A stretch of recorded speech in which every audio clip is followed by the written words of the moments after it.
சப்தம். ஈரம் படத்துக்கு அப்புறம் இயக்குனர் அறிவழகன் ஆதியை வச்சு எடுத்திருக்கிற படம் சப்தம். பொதுவா ஹாலுசினேஷன் நம்ம கேள்விப்பட்டிருப்போம். கற்பனையில தெரியிற உருவங்கள். ஆனா ஆடியோ ஹாலுசினேஷன்னு சொல்லி புதுசா ஒரு விஷயத்த கொண்டு வந்திருக்காங்க. பொதுவா பேய் படங்கள்ல சவுண்ட் பயங்கரமா இருக்கும். ஆனா இந்த பேய் படத்துல சவுண்ட வச்சு தான் பேயவே காட்டி நம்ம எல்லாரையும் பயமுறுத்த போறாங்க.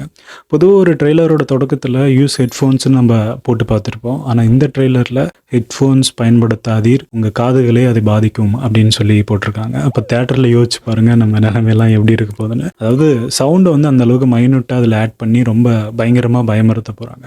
சிங்க் சினிமா தான் அதுக்கு சவுண்ட்ஸ் பார்த்துருக்காங்க. பேராநார்மல் இன்வெஸ்டிகேட்டர், அதாவது கோஸ்ட் இன்வெஸ்டிகேட்டரா நம்ம ஆதி அவர்கள் வந்திருக்காங்க. அதாவது பேய் இருக்கா இல்லையா, அந்த கோஸ்ட் ஹண்டிங்லாம் பண்ணுவாங்கல்ல, அந்த மாதிரி ஒரு ஆளா இதுல அவர் வந்திருக்காரு. ரொம்ப நாளுக்கு அப்புறம் லட்சுமி மேனன் லீட் ரோல்ல பண்ணியிருக்காங்க. தமனோட இசை இந்த ட்ரெய்லர்ல ரொம்ப பிரமாதமா கையாண்டிருக்காரு. விசுவல்ஸா இருக்கட்டும், சினிமாட்டோகிராஃபியா இருக்கட்டும், பார்க்கறதுக்கு ரொம்ப நீட்டா கச்சிதமா இருக்கு. பிப்ரவரி 28 இந்த படம் வெளியாகுது.